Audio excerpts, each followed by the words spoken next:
لا حول ولا قوة إلا بالله العلي العظيم. أعوذ بالله من الشيطان اللعين الرجيم. بسم الله الرحمن الرحيم. الحمد لله رب العالمين باعث الأنبياء والمرسلين، به نستعين وهو خير ناصر ومعين، عليه نتوكل وإليه ننيب. ثم الصلاة والسلام والتحية والإكرام على نبيه الكريم سيدنا ونبينا وحبيب قلوبنا وشفيع ذنوبنا وطبيب نفوسنا، مولانا ومولى الثقلين جد الحسن والحسين أبي القاسم المصطفى محمد،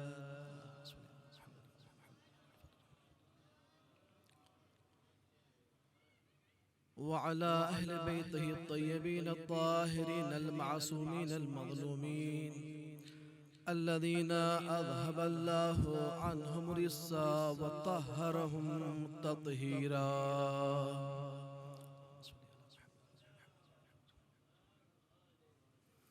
واللعنة الدائمة على أعدائهم أجمعين.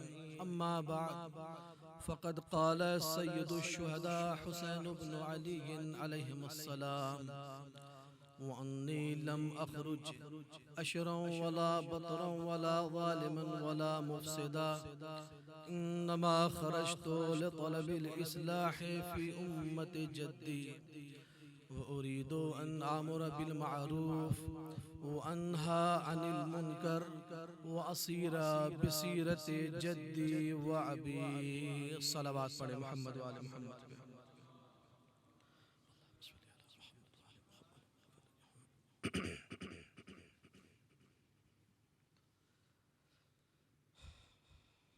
علماء کرام،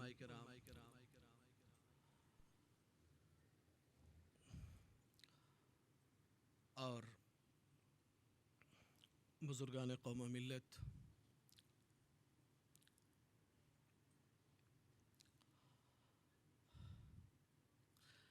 جن کلمات کی آپ کے سامنے قرأت کی گئی ہے،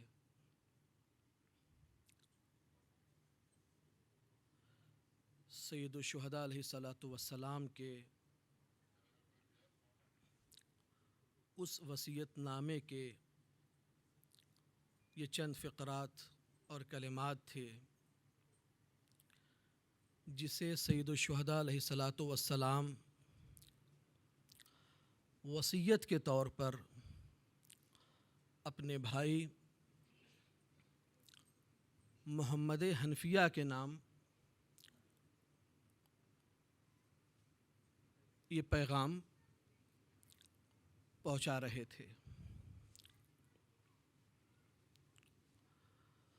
یہ اس تمام وصیت کے کلمات کے درمیان سے چنے ہوئے کچھ فقرے اور جملے ہیں.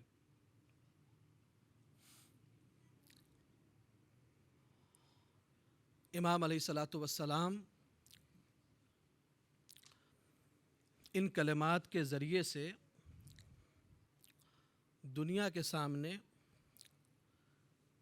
قیام کربلا کے مقاصد کو واضح کر رہے ہیں، اسباب وقوع واقع کربلا کو بیان کرنا چاہ رہے ہیں. فرماتے ہیں کہ وَأَنِّي لَمْ أَخْرُجْ أَشْرًا وَلَا بَطْرًا، میں کسی خودخواہی یا خود پسندی کے لیے میرا خروج نہیں ہے، میرا قیام نہیں ہے، اور نہ زمین پر کسی قسم کا ظلم کرنے کے لیے اور نہ روئے زمین پر فساد برپا کرنے کے لیے.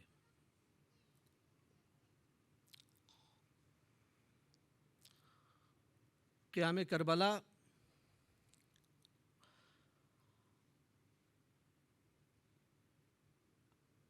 امام یہ نہیں چاہ رہے ہیں کہ اس کے ذریعے سے یہ میسج جائے کہ میں اپنے آپ کو کوئی بہت بڑا لیڈر سمجھ رہا ہوں، کوئی بہت بڑا راہبر سمجھ رہا ہوں۔ خود خواہی نہیں ہے، خود اظہاری نہیں ہے، اور نہ کسی پر ظلم کرنے کے لیے اور نہ کسی نوعیت کا فساد برپا کرنے کے لیے روئے زمین پر، بلکہ آپ نے فرمایا کہ انما خرجت لطلب الاصلاح فی امت جدی، میرا قیام صرف اور صرف اس غرض سے ہے کہ اپنے نانا کی امت کے درمیان اصلاح کر سکوں۔ انشاءاللہ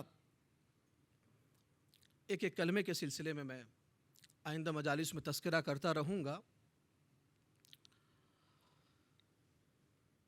سوچنے کی بات یہ ہے کہ جیسا کہ ہم نے گزشتہ سے پیوستہ مجلس یعنی پہلی مجلس میں اور دوسری مجلس میں بھی اس بات کی طرف اشارہ کیا تھا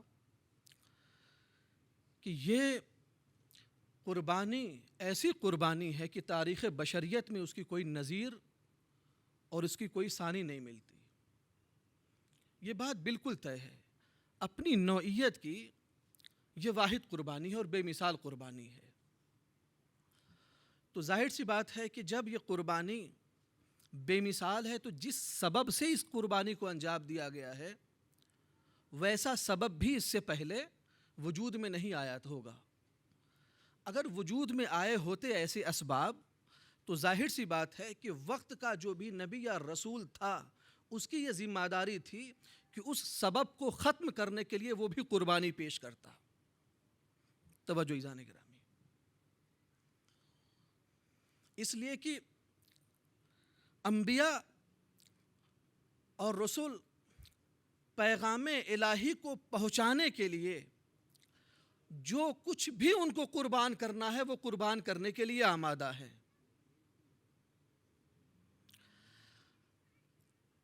واقعہ کربلا سے پہلے کوئی ایسا واقعہ وجود میں نہیں آیا، اس کا مطلب یہ ہے کہ ابھی اس جیسا کوئی سبب وجود میں نہیں آیا تھا۔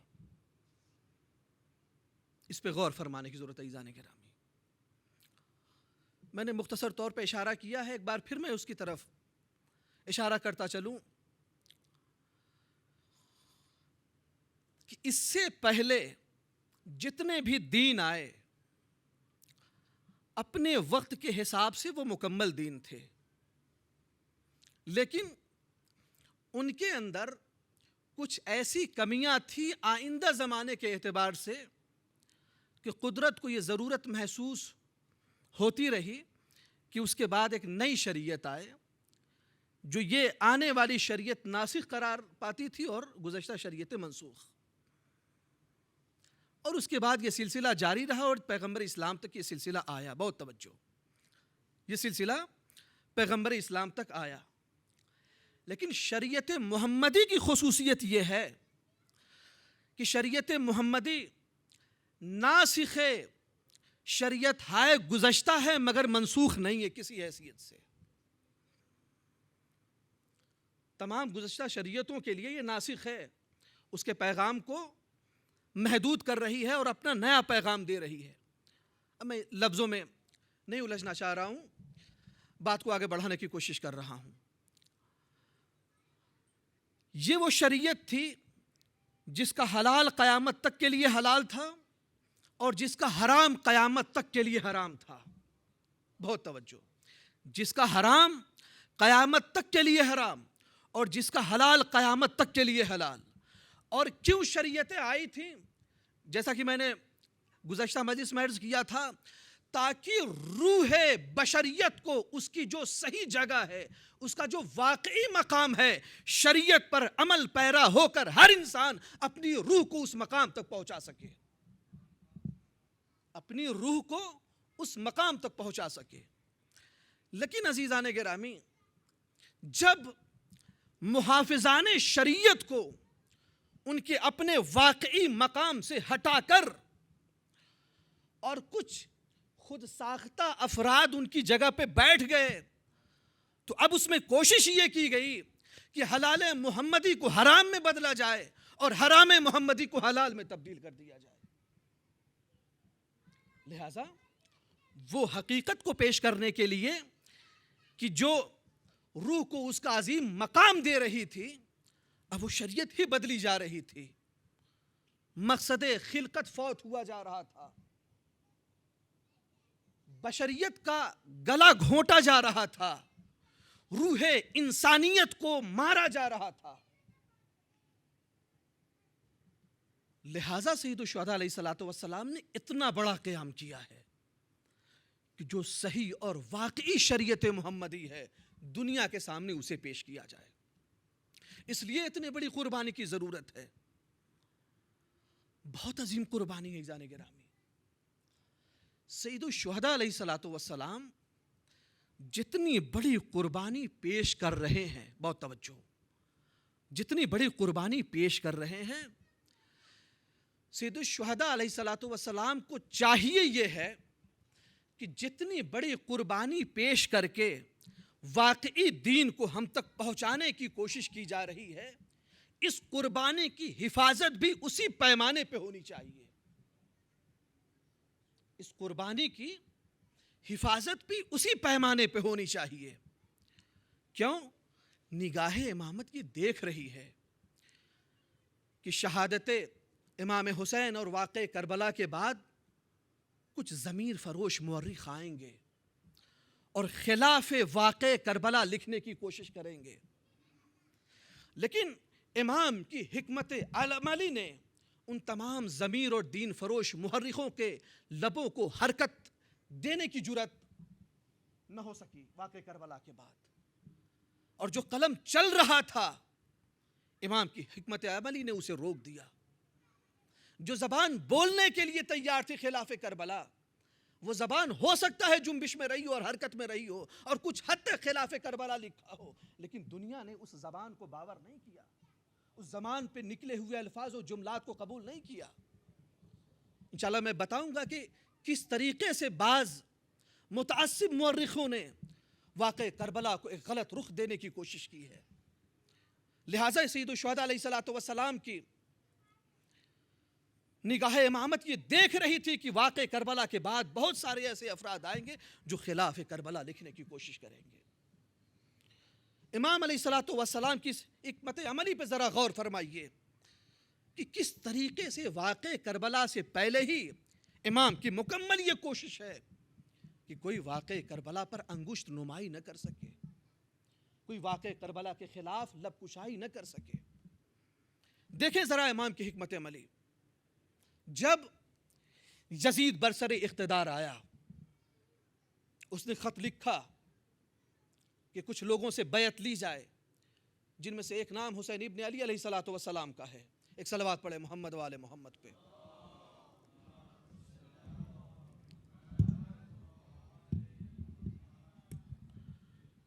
کہا کہ اگر بیعت نہ کریں تو ان کے سر کو تن سے جدا کر دو اور ان کا سر ہمارے پاس بھیج دو، ان کا سر ہمارے پاس بھیج دو۔ رات کی تاریکی میں امام کو ولید نے اپنے غلام کو بھیج کر بلایا۔ امام داخل دربار ہوئے اپنے جوانوں کے ساتھ۔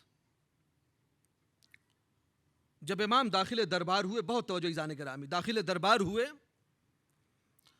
تو ولید نے کہا کہ میں حاکم شام مر چکا ہے، یزید اس کا خلیفہ ہوا ہے اور اس نے آپ سے بیعت کا مطالبہ کیا ہے۔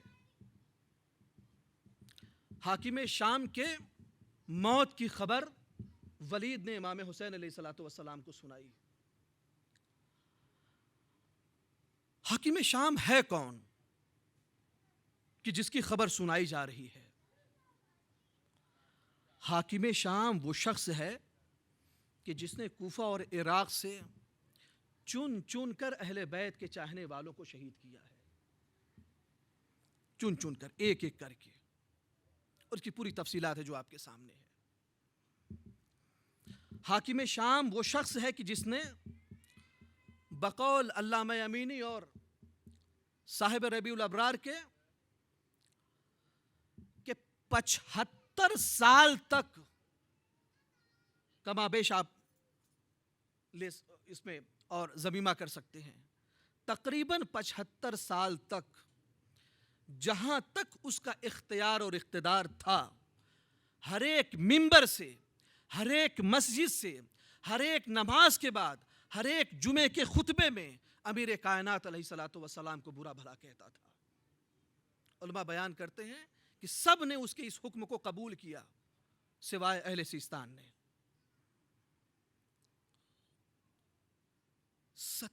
75 برس تک ہزاروں منبروں سے امیر کائنات کو برا بھلا کہا گیا،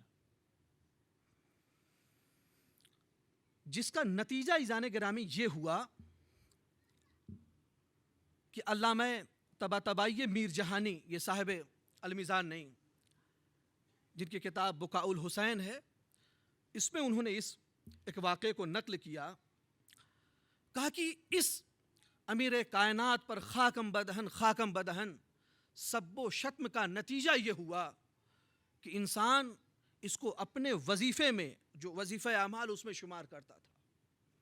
تاکہ خطیب ہے جو خطبہ دے رہا تھا اور امیر کائنات پر سب کرنا فراموش کر گیا. اترنے کے بعد اسے سفر درکار تھا، سفر میں چلا اور ایک مقام پر اسے یاد آیا کہ میں نے ابن ام رسول پر سب نہیں کیا.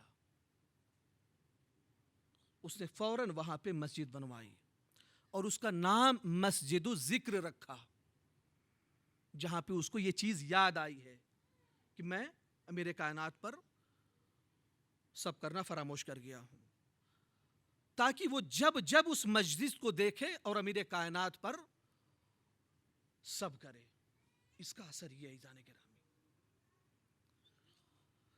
اس شخص نے اپنے تمام والیوں، بالخصوص وہ والی جو کوفے میں تھے، جو بصرے میں تھے، کہ جن کا سروکار اہل بیت کے چاہنے والوں میں تھا، شیعان حیدر کرار میں تھا، اپنے والیوں کے نام خط میں لکھتا ہے کہ جہاں پر بھی تمہیں کوئی شیعہ ملے، تمہاری فہرست وظائف میں اگر کوئی شیعہ ہے تو اس کے نام کو کاٹ دو اور بیت المال سے جو اس کو آذوقہ ملتا ہے اس کا نام حذف کر دو. اور کہا کہ اگر کوئی متہم بھی تشیع ہو تو فقتلوہ، اس کو قتل کر دو. یہ لکھتا ہے چاہے دلیل ہو نہ ہو، بینہ قائم ہو نہ ہو، فقط وہ متہم ہو، کوئی یا کہ تمہیں خبر دے دے کہ فلاں شیعہ ہے، فلاں محب اہل بیت ہے، اسے قتل کر دو. اب عزیزان گرامی انصاف سے بتائیے کہ اگر ایسا شخص مر جائے تو کیا ایسے شخص کے مرنے پہ کوئی اظہار خوشی نہیں کر سکتا؟ بالخصوص امام حسین علیہ الصلوۃ والسلام، کہ جن کے چاہنے والوں کو تہہ تیگ کر دیا گیا، جن کے بابا کو 75,000 منبروں سے سب و شتم کیا گیا، جن سے سب کچھ چھین لیا گیا. کیا سید الشہداء علیہ الصلوۃ والسلام خوشی کا اظہار نہیں کر سکتے تھے کہ ولید اچھا ہوا مرنے والا مر گیا؟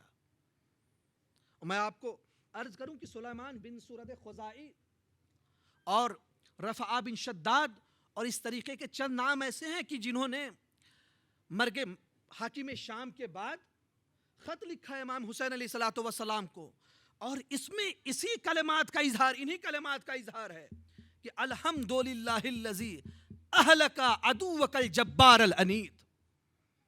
آقا پروردگار کا ہزار شکر کہ اس نے آپ کے عنید اور جبار دشمن کو ہلاک کر دیا. سید الشہداء علیہ الصلوۃ والسلام بھی تو کہہ سکتے تھے کہ الحمدللہ الذی اہلک عدو الجبار العنید، کہ تمام تعریفیں اس پروردگار کے لیے ہے کہ جس نے میرے دشمن کو کہ جو جبار اور عنید تھا، ستمگر تھا، جفاکار تھا، اس کو ہلاک کر دیا. کہہ سکتے تھے. لیکن عزیزان گرامی، امام حسین علیہ الصلوۃ والسلام خوشی کا اظہار کر تو سکتے تھے، لیکن امام کی حکمت عملی سمجھ رہی تھی کہ اگر آج میں مرگ حاکم شام پر اپنی خوشی کا اظہار کروں گا تو آئندہ ضمیر فروش مورخ یہ لکھے گا کہ یزید قتل حسین تک تو جانے والا نہ تھا، لیکن چونکہ حسین نے ایک غلطی یہ کی تھی کہ حسین نے مرگ پدر ماں، ایک صلوات پڑھے محمد والے محمد پہ.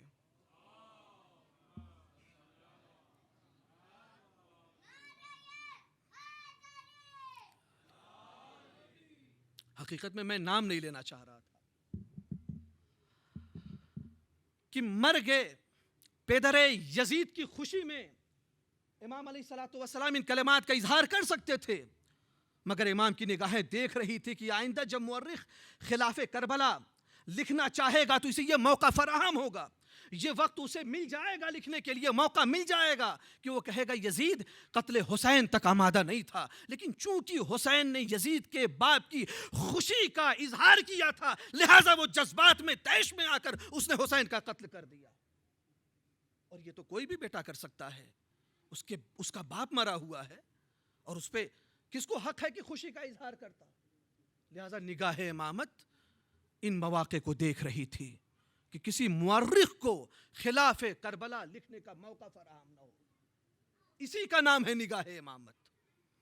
دوسری طرف عزیزان گرامی، امام نے غم کا بھی اظہار نہیں کیا. امام نے غم کا بھی اظہار نہیں کیا کہ بہت افسوس یا میں تمہارے غم میں شریک ہوں.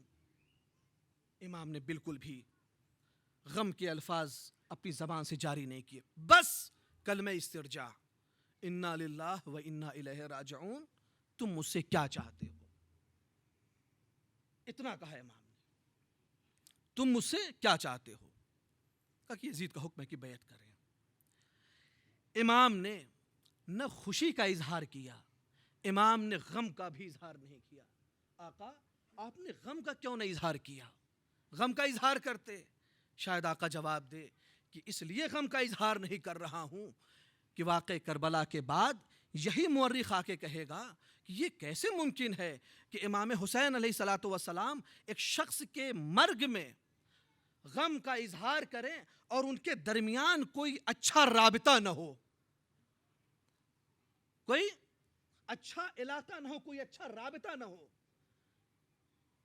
نواسے رسول کا مرنے والے شخص سے ایک اچھا رابطہ تھا، اسی لیے تو آپ نے غم کا اظہار کیا تھا.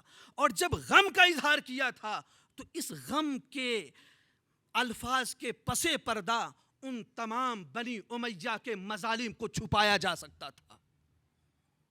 اور لکھنے والا یہ لکھتا کہ اگر اتنا ہی ظلم کرنے والے یہ افراد تھے تو پھر امام نے غم کا اظہار کیوں کیا اس کی موت پہ. ایک صلوات پڑھے محمد والے محمد پہ.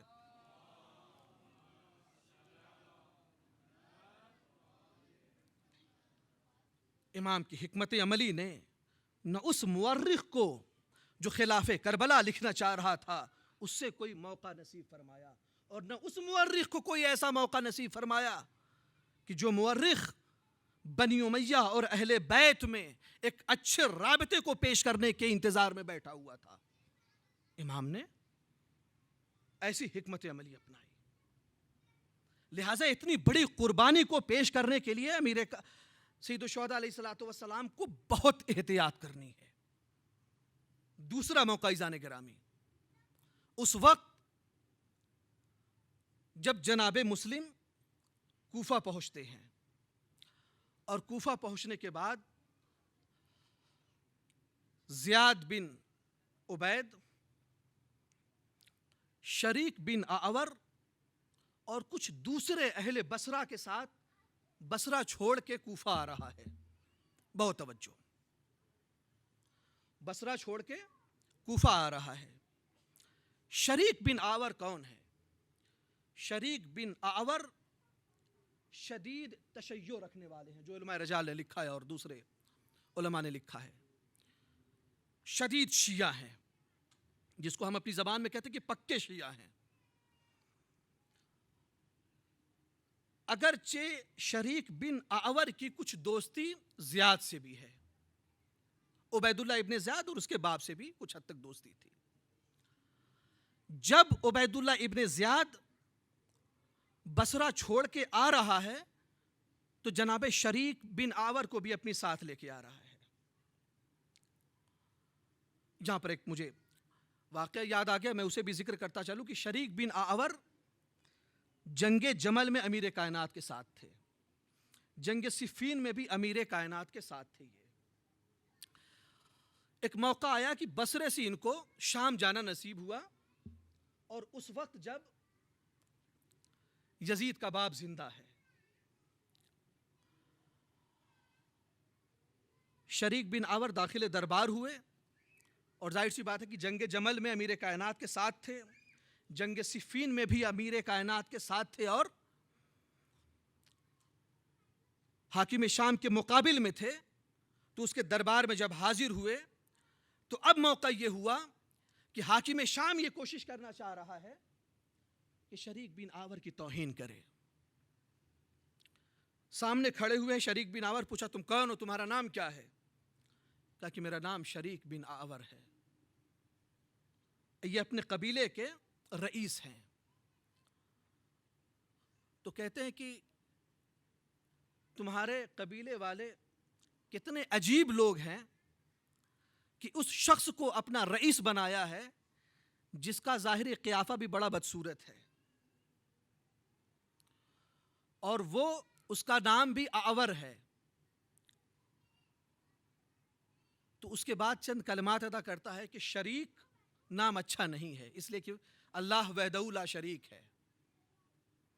پھر اس کے بعد کہتا ہے کہ آور ایک برا نام ہے، سالم اس سے بہتر نام ہے. تمہارے قبیلے والوں نے کیا دیکھ کر تمہیں اپنا رئیس بنایا؟ حاکم شام یہ سوچ رہا ہے کہ اب تو میرے دربار میں یہ ہیں، میرے سپاہیوں کے حصار میں یہ ہے، بہت توجہ، میری حکومت ہے، میرا تخت ہے. حاکم شام اپنے رعب سے مروب کرنا چاہ رہا تھا، اپنی ہیبت سے شریک بن آور کی جو ایک شیعہ علی ہیں مروب کرنا چاہ رہا تھا.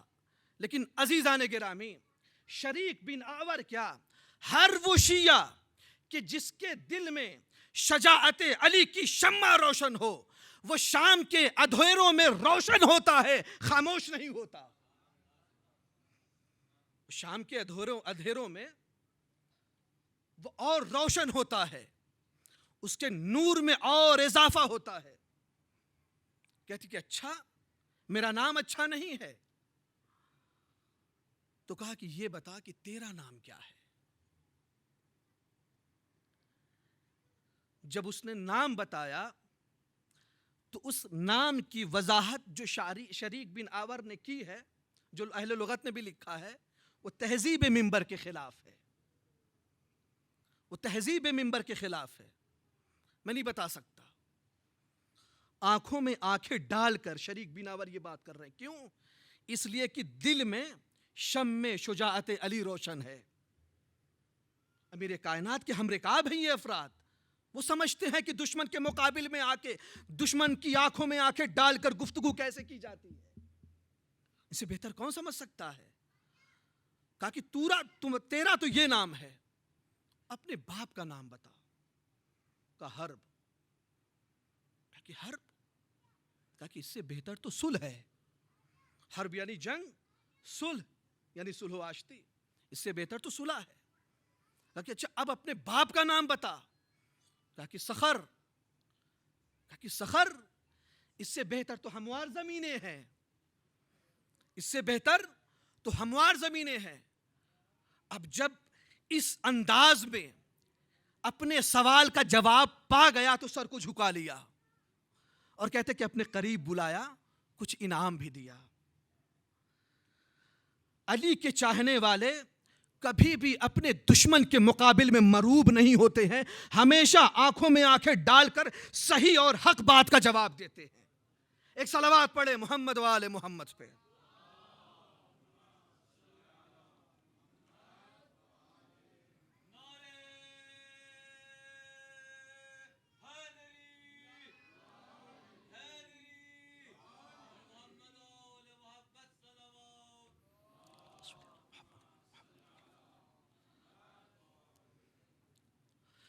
لہذا یہ شخص جستجو میں ہے، تلاش میں ہے کہ کس طریقے سے اہل بیت کے چاہنے والوں کو شہید کیا جائے۔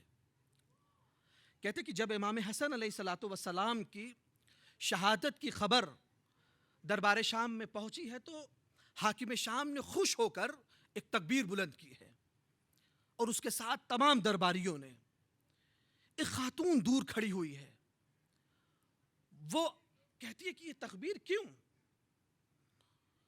کیا تجھے فرزند فاطمہ کی خوشی میں تکبیر کہنے کا موقع ملا ہے؟ تو اس نے کہا کہ نہیں ایسا نہیں ہے۔ وَلَٰكِنَّ اسْتَرَاحَ قَلْبِي، بس دل کو تھوڑا اطمینان پہنچا ہے، دل کو ذرا امام حسن علیہ الصلوۃ والسلام کی شہادت کی خبر پا کر حاکم شام کے دل کو سکون ملا ہے، چین ملا ہے۔ اب عزیزان گرامی، کیا ایسے شخص کے موت پر سید الشہداء علیہ الصلوۃ والسلام خوشی کا اظہار نہیں کر سکتے تھے؟ کر سکتے تھے۔ کیوں نہیں کیا؟ اسی لیے نہیں کیا کہ تاکہ دنیا یہ نہ لکھے کہ یزید کے باپ کی موت کا خوشی کا اظہار کیا تھا، اسی لیے یزید نے طیش میں آ کے امام حسین علیہ الصلوۃ والسلام کو شہید کیا۔ تو ایک مرحلہ یہ تھا۔ دوسرا مرحلہ، شریک بن آور ساتھ میں آ رہے ہیں، ان کو یہ معلوم ہے کہ امام کا کاروان مکے سے آہستہ آہستہ کوفہ پہنچ رہا ہے۔ اپنے آپ کو اس کیفیت میں مبتلا کیا کہ واقعاً وہ مریض تھے، مگر مرض کا مزید اظہار کیا۔ کیوں؟ تاکہ ابن زیاد میرے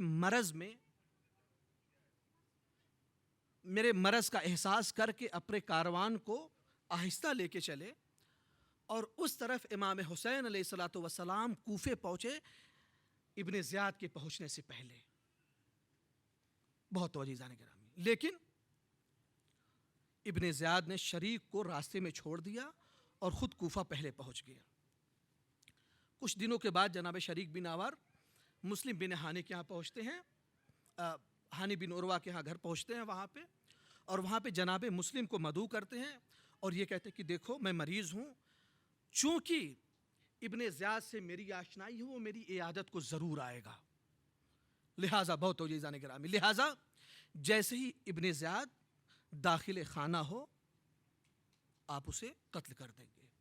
اب جب آپ قتل کریں گے تو جتنا فتنہ و فساد ہے کوفے میں برپا، یہ سب ختم ہو جائے گا۔ وقت معینہ پہ ابن زیاد گھر میں آتا ہے، اور آنے کے بعد بہت توجہ جانے گرامی، گھر میں آیا، عیادت کی، لیکن کوئی تلوار نہیں چلی۔ تھوڑا انتظار کیا، پھر اس کے بعد کہا کہ پانی پلاؤ، کاسے آب پیش کیا گیا، لیکن پھر بھی کوئی آنے والا نہیں آیا۔ پھر کہا کہ ذرا اور پانی چاہیے۔ چند مرتبہ جب پانی کی تکرار کی تو غلام ابن زیاد اس حساس موقع کو سمجھ گیا، کنکھیوں سے اشارہ کیا کہ چلو، زیاد کو لے کے چلے گئے۔ جب ابن زیاد چلا گیا، مسلم بن عقیل سامنے حاضر ہوئے تو شریک بن آور نے کہا کہ مسلم، لفظ یہ ہے کہ میرے مولا، میرے آقا، آپ کو کیا چیز مانے تھی؟ یہ آقا کیوں کر رہے ہیں؟ اس لیے کہ سفیر حسین ہیں۔ میرے آقا، آپ کو کیا چیز مانے تھے کہ آپ نے تلوار نہیں چلائی؟ یہاں پہ آپ ذرا دیکھیے کہ سید الشہداء علیہ الصلوۃ والسلام نے جناب مسلم کو کیوں کہا تھا کہ ثقتی، میرا بھروسے مند بھائی، میں اسے تمہاری طرف روانہ کر رہا ہوں۔ بھروسے مند کہنے کا مطلب یہ ہے کہ جناب مسلم کا کوئی ایک عمل بھی ایسا نہیں ہوگا جو امام حسین علیہ الصلوۃ والسلام کے واقعے کربلا کے خلاف ہو، ایک بھی عمل۔ پوچھا کہ کیا ہوا، کیوں نہیں چلایا؟ تو جناب مسلم بن عقیل نے کہا کہ میں نے اپنے چچا امیر کائنات سے یہ سنا ہے کہ الایمان قید الفتک، کہ جو ایمان ہے یہ کسی کو دھوکے سے قتل کرنے سے روکتا ہے۔ میرا ایمان، میری غیرت ہاشمی مجھے اس بات کی اجازت نہیں دے رہی تھی کہ میں کسی دشمن کو بھی دھوکے سے قتل کروں، کسی دشمن کو بھی دھوکے سے قتل کروں. نتیجہ کیا ہوا؟ نتیجہ عزیزان گرامی یہی ہوا کہ جو آپ کے سامنے ہے. ابن زیاد کا بہت بڑا ہاتھ ہے اس چیز میں، واقع کربلا کے وجود میں آنے میں. واقع کربلا امام کو منظور ہے، امام کی اس بھروسے مند سپاہی کو اپنا سب کچھ قربان کر دینا منظور ہے، لیکن یہ بات منظور نہیں ہے کہ آنے والی دنیا کے افراد یہ کہیں کہ حسین کے ایک بھروسے مند سپاہی نے اپنے دشمن کو دھوکے سے قتل کر دیا. دھوکے سے قتل کرنا شیوہ حسینی نہیں ہے. اس لفظ کا جو اب ترجمہ ہوتا ہے آج کی زبان میں فتح کا، انگلش میں اس کو کہتے ٹیررزم، دہشت گردی. مسلم بن عقیل یہ بتانا چاہ رہے تھے کہ مکتب حسینی کا بہت توجہ، مکتب حسینی میں پرورش پانے والا ایک ادنا سا شاگرد بھی ٹیرر نہیں کر سکتا، کسی کو دہشت گردی کی کیفیت میں قتل نہیں کر سکتا. لہذا وہ افراد کہ جو اسلام اور اہل اسلام کو کہتے ہیں کہ یہ دہشت گرد قومیں ہیں، ان کی طرف ہم اشارہ یہ کرنا چاہتے ہیں کہ یاد رکھو، اسلام نہ کہنا بلکہ کہو کہ اسلام بنی امیہ دہشت گرد ہے. اسلام حسینی میں کہیں تمہیں دہشت گردی نہیں ملے گی. صلح و صفا کا یہ مرکز ہے حسین اور حسینیت. چھٹے امام کے زمانے میں ایک شخص آپ کا چاہنے والا ہے، کہا آقا، اس لفظ سے میں فائدہ اٹھانا چاہ رہا ہوں، لفظ فتق سے، جس کا معنی ابھی ٹیرر اور دہشت گردی کیا جاتا ہے. امام صادق علیہ الصلوۃ والسلام کے زمانے میں ان کا ایک صحابی ابو صالح نام کا امام کی خدمت میں حاضر ہوا. کہا آقا، میرا ایک پڑوسی ہے، بہت توجہ عزیزان گرامی، میرا ایک پڑوسی ہے، جب بھی ہم آپ کے جد کے فضائل بیان کرتے ہیں وہ بیچ میں برا بھلا کہنا شروع کر دیتا ہے. میرے آقا، میرے مولا، آپ مجھ کو اجازت دیتے ہیں؟ ابھی صرف اس نے اشاروں میں اجازت چاہی ہے. میرے آقا، میرے مولا، اجازت چاہتے ہیں؟ اجازت دیتے ہیں آپ مجھے؟ تو آپ نے فرمایا کہ تمہارا کیا ارادہ ہے، تم کیا کرنے والے ہو؟ کہا آقا، میرا منصوبہ یہ ہے کہ رات کی تاریکی میں میں ایک ایسا موقع تلاش کروں کہ جب وہ تن و تنہا ہو اور میں اسے اپنی تلوار کے وار سے 2 ٹکڑے کر دوں. امام علیہ السلام نے پھر اسی حدیث کی تلاوت فرمائی کہ ان الاسلام قید الفتق. سلسلہ روات کو پیغمبر اسلام تک پہنچاتے ہیں اور کہتے ہیں کہ میرے جد نے کہا ہے کہ اسلام اور ایمان دہشت گردی کی اجازت نہیں دیتا، اس بات کی اجازت نہیں دیتا کہ اپنے دشمن کو بھی دھوکے سے قتل کرو. کسی دشمن کو بھی مکتب کربلا کا شاگرد دھوکے سے قتل کرنے کی اجازت نہیں دیتا. اور عزیزان گرامی، نتیجے میں آپ نے دیکھا کہ جناب مسلم کو دھوکے سے ہی گرفتار کیا گیا، دھوکے سے گرفتار کیا گیا اور آپ کو شہید کیا گیا. جناب مسلم یہ بتانا چاہ رہے تھے اپنے عمل سے کہ ہم کسی کو دھوکے سے قتل نہیں کر سکتے، چاہے دنیا کتنی ہی دغاباز ہو اور دھوکے باز ہو. اسی لیے امام علیہ الصلوۃ والسلام نے کہا تھا کہ میں اپنے بھروسے مند ابن ام کو تمہاری طرف روانہ کر رہا ہوں. عزیزان گرامی، آج 2 محرم ہے. آج کاروان حسینی وارد کربلا ہو رہا ہے. کس عالم میں وارد کربلا ہو رہا ہے؟ کہتے کہ چھوٹے چھوٹے بچے ہیں، دھوپ بہت تیز ہے، چلچلاتی ہوئی دھوپ. اس عالم میں یہ کاروان اپنی منزلوں کو طے کرتا ہوا کربلا تک پہنچا. امام اپنے راہوار کو آگے بڑھا رہے ہیں، لیکن اب راہوار ہے کہ آگے نہیں بڑھ رہا ہے. امام نے اپنی سواری کو بدل دیا، ایک دوسری سواری طلب کی. امام اس پہ پھر سوار ہوئے، آگے بڑھنا چاہتے ہیں لیکن سواری ہے کہ پھر آگے نہیں بڑھ رہی ہے. چند سواریاں امام نے تبدیل کی ہے۔ اس کے بعد جب امام قبیلے بنی اسد کے لوگوں کو قریب بلاتے ہیں، پوچھتے ہیں کہ اس علاقے کا نام کیا ہے؟ کاقا اس کا نام فرات ہے۔ کہا اس کا کوئی اور نام بھی ہے؟ کہا اس کو شط فرات بھی کہتے ہیں۔ کہا اس کا اور کوئی نام بھی ہے؟ تو کہتے ہیں ہاں۔ کہا اس کا ایک نام نینوا بھی ہے۔ کہا نہیں، اس کا کوئی اور نام بتا۔ کہتے کہ قبیلہ بنی اسد کا ایک ضعیف شخص اٹھا، کہا آقا ہاں اس کا ایک اور نام بھی ہے۔ کیا نام ہے اس کا؟ کہا کہ آقا اس کو کرب و بلا بھی کہتے ہیں۔ آقا اس کو کرب و بلا بھی کہتے ہیں۔ ایک مرتبہ کہتے ہیں کہ ہاں ہونا مناخر حالنا، بس ہماری سواریاں یہیں اتریں گی۔ ہاں ہونا مقتل و رجالنا، میرے اصحاب و انصار یہیں پہ شہید کر دیے جائیں گے۔ ہاں ہونا مقطع و اعضائنا، یہی وہ جگہ ہے جہاں ہمارے بدن کے ٹکڑے ٹکڑے کر دیے جائیں گے۔ یہی وہ جگہ ہے جہاں ہماری ماں اور بہنوں کو بے مقنو چادر اسیر کر لیا جائے گا۔ بے مقنو چادر اسیر کر لیا جائے گا۔ ارباب زینب اولیاء مقام کچھ دور آگے بڑھتی ہے، کہتے کہ ایک ہوا چلی، گرد آلود ہوا، خاک کا کچھ حصہ سر زینب پہ آن پڑا۔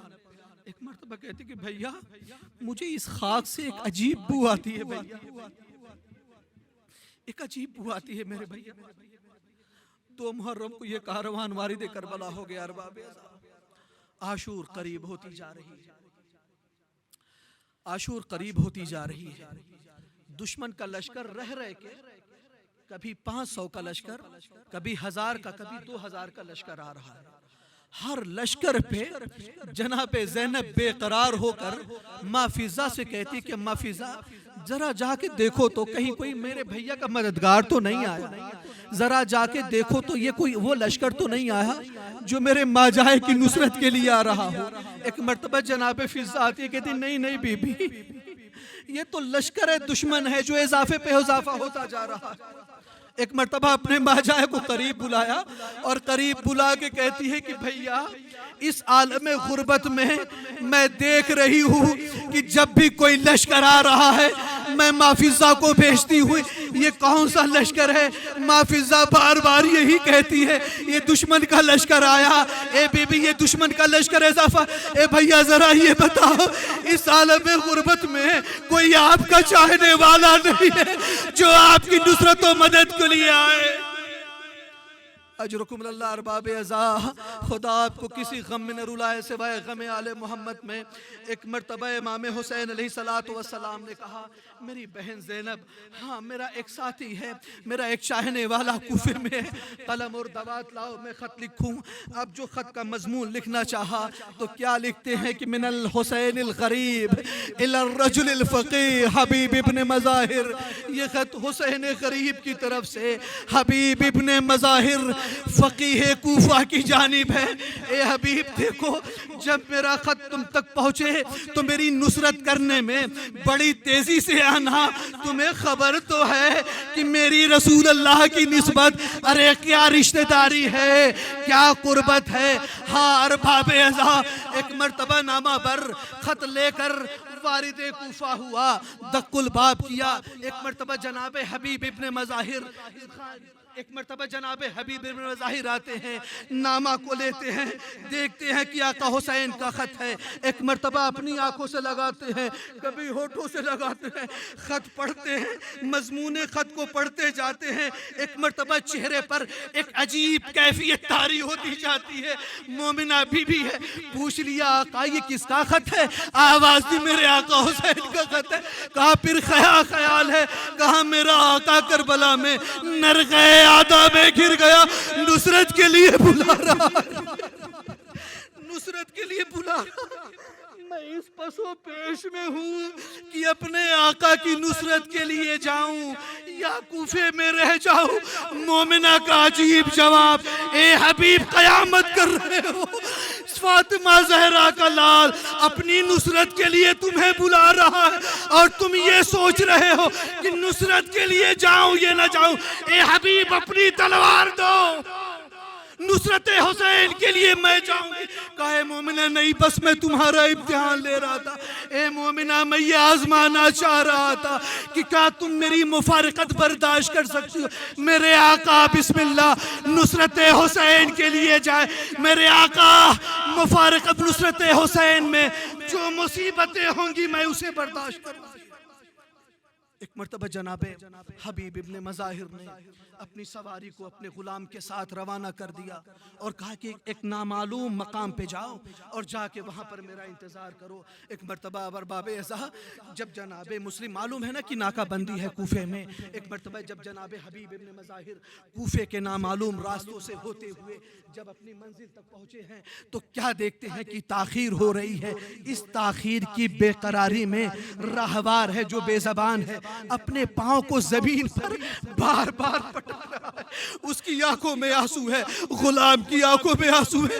غلام اس کی پشت پر دست شفقت پھیر کے کہہ رہا ہے اے میرے آقا کی سواری پریشان نہ ہو، اگر نصرت حسین میں میرا آقا نہ آیا تو میں پشت پر سوار ہو کر اپنے آقا حسین کی نصرت کے لیے جاؤں. ایک مرتبہ تڑپ گئے حبیب، اللہ اللہ کیسا وقت آن پڑا میرے آقا پر کہ بے زبان جانور بھی نصرت کرنے کے لیے آمادہ. ارباب سوار ہوئے، غلام کے ہمراہ ہوئے، رفتہ رفتہ کوفہ پہنچے.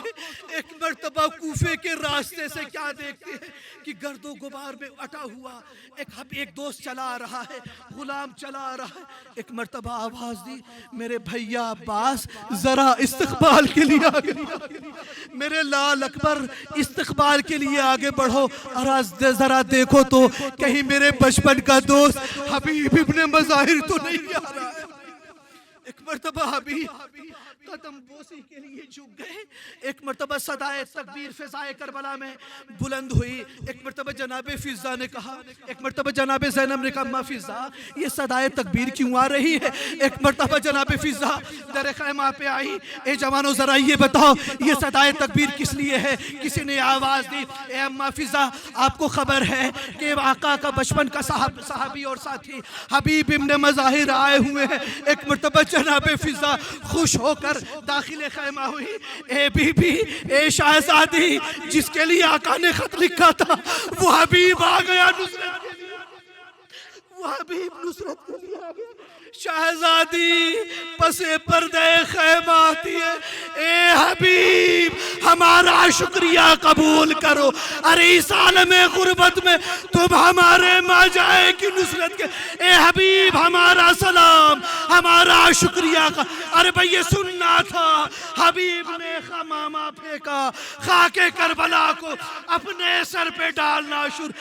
ارے یہ وقت آ گیا نبی زادیاں ہم غلاموں کو سلام کر رہی ہے. اے شہزادی اے شہزادی حبیب آپ کی نصرت کے لیے آیا، اپنے آقا کی نصرت کے لیے آیا. ہماری جان کو قبول فرما. سيعلم الذين ظلموا أي منقلب ينقلبون إنا لله وإنا إليه راجعون. رضا بقضائه وتسليما لأمره. ماتم حسين عليه الصلاة والسلام.